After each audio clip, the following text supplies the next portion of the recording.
প্রিয় দর্শক আসসালামু আলাইকুম। এসকে কিচেন এসবি ইউটিউব চ্যানেলে আপনাদের সবাইকে স্বাগতম জানিয়ে শুরু করছি আমার আজকের রেসিপি। আজকে আমি আপনাদের কোনো রকম বেলে নেওয়া ঝামেলা ছাড়াই সহজভাবে স্প্রিং রোল তৈরি করে দেখাবো। আশা করি রেসিপিটি আপনাদের সকলের কাছে অনেক বেশি সহজ আর ভালো লাগবে। ভালো লাগলে চ্যানেলটিকে সাবস্ক্রাইব করে রেসিপিটি শেষ পর্যন্ত দেখার অনুরোধ রইল।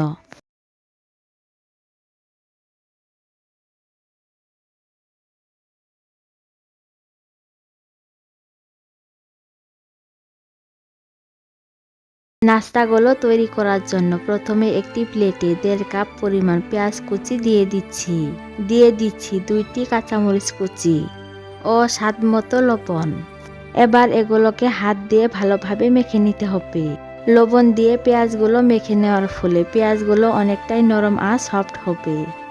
আমি পেঁয়াজগুলোকে ভালোভাবে মেখে নিয়েছি। এবার এর মধ্যে কিছু মশলা অ্যাড করব।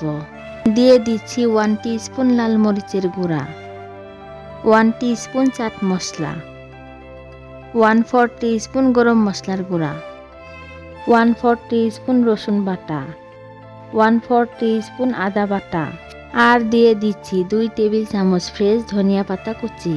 আর এদিকে চুলায় একটি প্যান বসিয়ে পর্যাপ্ত পরিমাণে সয়াবিন তেল গরম হতে দিয়েছি। এবার গরম তেলে এরকম একটি স্টিলের ছাঁকনি বসিয়ে তার মধ্যে 1/2 কাপ পরিমাণ চিরা ভেজে নেব। এরকম স্টিলের ছাঁকনিতে চিরাগুলো ভেজে নিলে খুব সহজেই তেল থেকে চিরাগুলোকে উঠিয়ে নেওয়া যাবে। দেখুন চিরাগুলো ভাজা হয়েছে।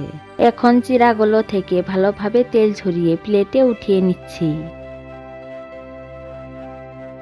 এবার সব কিছুকে হাতের সাহায্যে ভালোভাবে মেখে নিতে হবে।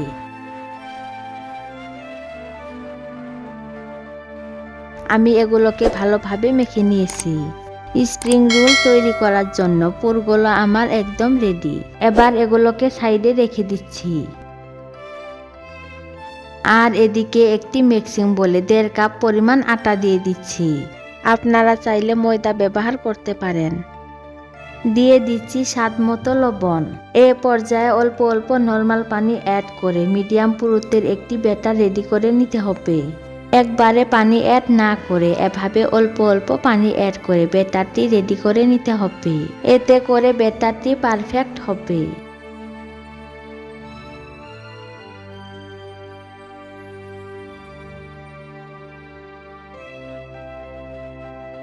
কি রকম ঘনত্ব রেখে ব্যাটারটি রেডি করে নিয়েছি তা আপনাদের দেখিয়ে দিচ্ছি। দেখুন ব্যাটারের ঘনত্ব ঠিক এই রকম হবে। এবার চুলায় একটি প্যান বসিয়ে একটি টিস্যু পেপারের সাহায্যে প্যানে সামান্য পরিমাণ তেল লাগিয়ে নিচ্ছি। এবার এর মধ্যে পরিমাণ মতো ব্যাটার ছড়িয়ে দিচ্ছি।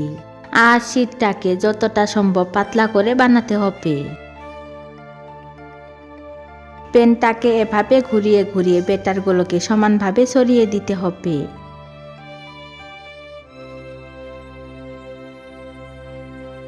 কিছুক্ষণ পর দেখবেন ওপরে ড্রাই হয়ে গিয়েছে আর শীটটা সাইড থেকে ফ্রাই প্যানের গা ছেড়ে দিচ্ছে। তখন বুঝতে হবে শীটটা একেবারে রেডি হয়ে গিয়েছে। এবার শীটটাকে উঠিয়ে একটি প্লেটে রেখে দিচ্ছি। একইভাবে আমি আরেকটি শীট তৈরি করে দেখাচ্ছি। প্রথমে পরিমাণ মতো ব্যাটার প্যানে ছড়িয়ে দিতে হবে আর শীটটাকে পাতলা করে বানাতে হবে। আমি প্যানটাকে এভাবে ঘুরিয়ে ঘুরিয়ে ব্যাটারগুলোকে সমানভাবে ছড়িয়ে দিচ্ছি।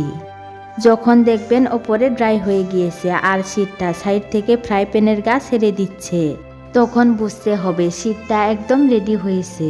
এবার শীটটাকে প্যান থেকে উঠিয়ে প্লেটে রেখে দিচ্ছি। আর একইভাবে আমি সবগুলো শীট রেডি করে নিয়েছি। এবার নাস্তাগুলো সিল করার জন্য আমি একটি ঘন ব্যাটার রেডি করে নেব। এর জন্য ছোট একটি বাটিতে 2 টেবিল চামচ আটা দিয়ে দিচ্ছি। এবার এর মধ্যে অল্প অল্প পানি অ্যাড করে ঘন একটি ব্যাটার রেডি করে নিতে হবে।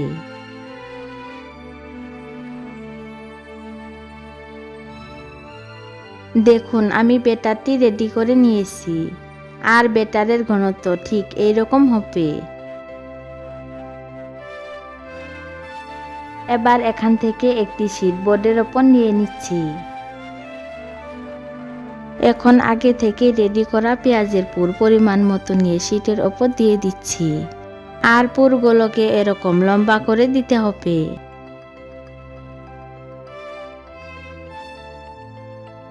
আমি পুরগুলোকে হাত দিয়ে ভালোভাবে সেট করে নিচ্ছি। এবার শীটের সাইডের অংশে আগে থেকে রেডি করা আটার ব্যাটার লাগিয়ে নিতে হবে। এতে রুলটি তৈরি করার সময় ভালোভাবে সিল হবে আর নাস্তাগুলো তেলে ভাজার সময় খুলে যাওয়ার ভয় থাকবে না। এবার শীটের দুপাশ আমি এভাবে ভাঁজ দিয়ে নিচ্ছি এবং ভাঁজের ওপরের অংশে সামান্য পরিমাণ আটার ব্যাটার লাগিয়ে নিচ্ছি।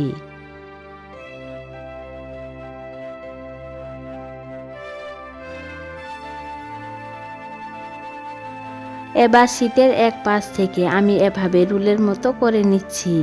আপনারা দেখে বুঝতেই পারছেন আমি কাজটা কিভাবে করছি। দেখতেই পাচ্ছেন অনেক সহজেই আমি একটি রোল তৈরি করে নিলাম। এবার রোলটাকে একটি প্লেটে রেখে দিচ্ছি আর একইভাবে আমি সবগুলো রোল রেডি করে নিয়েছি। এবার এগুলোকে ভেজে নেব। তার জন্য চুলায় একটি প্যান বসিয়ে আগে থেকে তেল গরম হতে দিয়েছি। এবার একে একে রোলগুলোকে গরম তেলে দিয়ে দিচ্ছি আর রোলগুলোকে ভাজার সময় চুলার আঁচ মিডিয়ামে রেখে রোলগুলোকে ভেজে নিতে হবে। অনেক সহজে পুর বানিয়ে আর শীট তৈরি করা ঝামেলা ছাড়াই এই রোল রেসিপিটি তৈরি করে নেওয়া যায়। এবার একটি কাঁটা চামচের সাহায্যে রোলগুলোকে উল্টে দিচ্ছি। এভাবে উল্টে পাল্টে রোলগুলোকে গোল্ডেন ব্রাউন কালার এবং ক্রিস্পি করে ভেজে নিতে হবে। রোলগুলো ভাজা হতে থাক আর ততক্ষণে যারা আমার চ্যানেলটিকে এখনো সাবস্ক্রাইব করেন নাই তারা প্লিজ চ্যানেলটিকে সাবস্ক্রাইব করে পাশে থাকা বেল আইকনটি অন করে রাখবেন আমার পরবর্তী ভিডিও নোটিফিকেশন সবার আগে পাওয়ার জন্য। দেখতেই পাচ্ছেন রোলগুলোতে গোল্ডেন কালার এসেছে। এবার এগুলোকে তেল ঝরিয়ে সার্ভিং ডিশে তুলে নিচ্ছি এবং আপনাদের গরম গরম সার্ভ করে দেখাচ্ছি। আপনারা দেখে বুঝতেই পারছেন রোলগুলো কতটা লোভনীয় হয়েছে। রোলগুলো দেখতে যতটা লোভনীয় হয়েছে খেতেও হয়েছে অসম্ভব টেস্টি। আপনারা বাসায় একবার হলেও এই রেসিপিটি ট্রাই করবেন। আশা করি আপনার পরিবারের ছোট থেকে বড় সবাই অনেক বেশি পছন্দ করবে। একটি রোল আমি আপনাদের ভেঙে দেখাচ্ছি। দেখতে পাচ্ছেন রোলটি অনেক বেশি লোভনীয় আর ক্রিস্পি হয়েছে। এরকম সহজ নতুন আর মজার মজার ভিডিওর আপডেট পেতে এখনই চ্যানেলটিকে সাবস্ক্রাইব করে পাশে থাকা বেল আইকনটি অন করে রাখবেন। আজকের মতো বিদায় নিচ্ছি। আবারও আপনাদের সামনে হাজির হব কোনো এক নতুন রেসিপি নিয়ে। ততক্ষণ পর্যন্ত সবাই অনেক বেশি ভালো ও সুস্থ থাকবেন। আল্লাহ হাফেজ।